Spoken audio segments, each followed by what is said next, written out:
2016-র যে চাকরি প্রার্থীর যে প্যানেল, সেই 26,000 চাকরি প্রার্থীদের প্যানেল বাতিল করে দেয় সুপ্রিম কোর্ট এবং আজকে এই চাকরিহারা প্রার্থীদের একটি প্রতিনিধি দলের সঙ্গে বিকাশ ভবনে ব্রাত্য বসু এবং এসএসসি চেয়ারম্যানের একটি বৈঠক হয়। যেই বৈঠকে আইনি বিষয় নিয়ে কিছু আলোচনা হয়। রাজ্য সরকার সুপ্রিম কোর্টে যে রিভিউ পিটিশন করবে, সেই রিভিউ পিটিশনে কি তারা আবেদন করবে এবং সেইটা নিয়ে দুই পক্ষের মধ্যে একটি আলোচনা হয়। প্রথমে আজকে 12 জনের একটি টিম বিকাশ ভবনে যায় শিক্ষামন্ত্রী ব্রাত্য বসু এবং এসএসসি চেয়ারম্যানের সঙ্গে একটি বৈঠকের জন্য এবং এই 12 জনের যে বৈঠক হয় সেই বৈঠকে আইনি পদক্ষেপ নিয়ে এবং আলোচনা হয় এবং এসএসসির তরফ থেকে যেটা জানানো হচ্ছে যে আগামী 21শে এপ্রিলের মধ্যে একটি যোগ্য এবং অযোগ্যদের একটি তালিকা প্রকাশ করা হবে এবং এই যোগ্য অযোগ্য তালিকা তারা নিয়ে সুপ্রিম কোর্টে যাবে। কিন্তু প্রশ্ন হলো যে এই যোগ্য এবং অযোগ্যদের তালিকা এসএসসি কোথা থেকে পাবে এবং তারা বলছে যে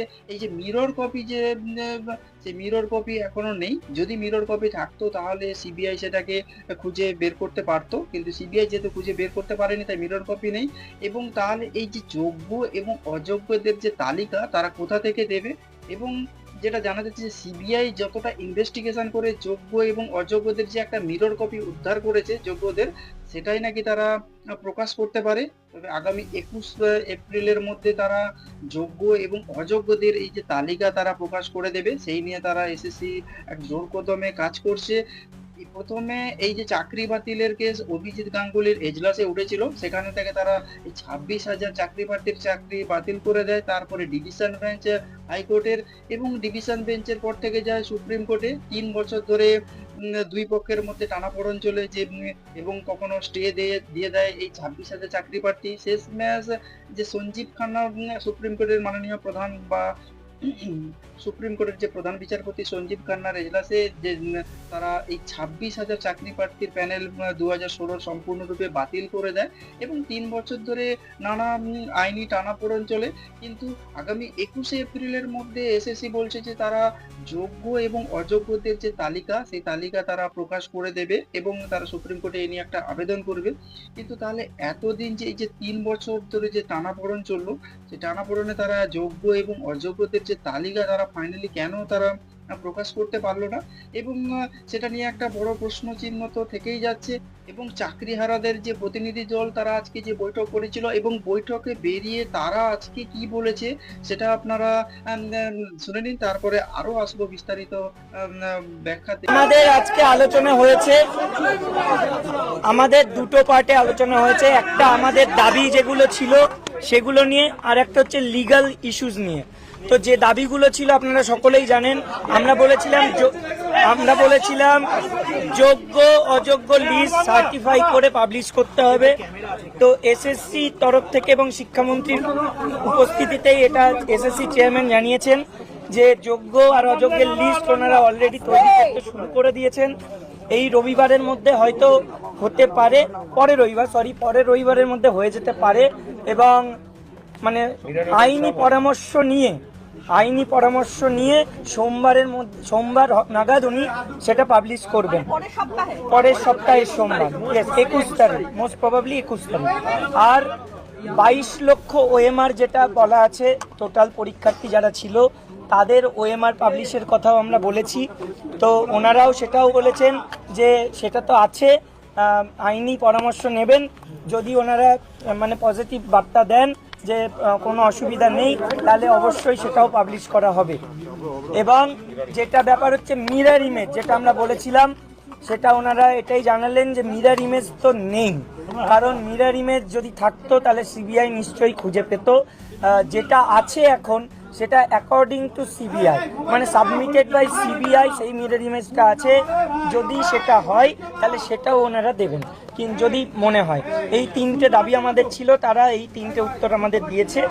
আর আইনি পরামর্শ যেটা আমরা বলেছিলাম যে মানে রিভিউ করার আগে বা কিউরেটিভ যাই পদ্ধতি হোক, প্রথমে তো রিভিউ হবে, রিভিউয়ে যাওয়ার আগে রিভিউয়ে কি ধরনের আলোচনা হবে সেটা আমাদের সঙ্গে যেন আলোচনা করেন একসঙ্গে বসে। তো সেটাই ওনারা রাজি হয়েছেন। আপনারা খুশি? দেখুন, খুশি আমরা, আশ্বস্ত সেদিনই হব বা স্বস্তি পাবো।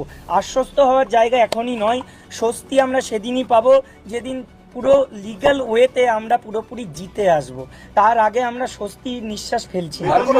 বেতন বেতন নিয়ে যেটা আলোচনা হয়েছে, যে দেখুন আমাদের তো সুপ্রিম কোর্টের অর্ডার আছে, এখন আপাতত ভাবে যে বেতন চালু থাকবে কিনা সেটা আইনি পরামর্শ নেওয়া চলছে। তবে আমরা দেখেছি স্যালারি পোর্টাল খুলে দিয়েছে, এটুকু আছে, বেতন সাবমিট হবে। এবং আজকে এছাড়াও আজকে যেটা আলোচনা হয়েছে, সেই আলোচনার বিষয়ে যেটা শুভেন্দু অধিকারী এই বিষয়ে কি বলেছেন সেটা আপনারা শুনে নিন।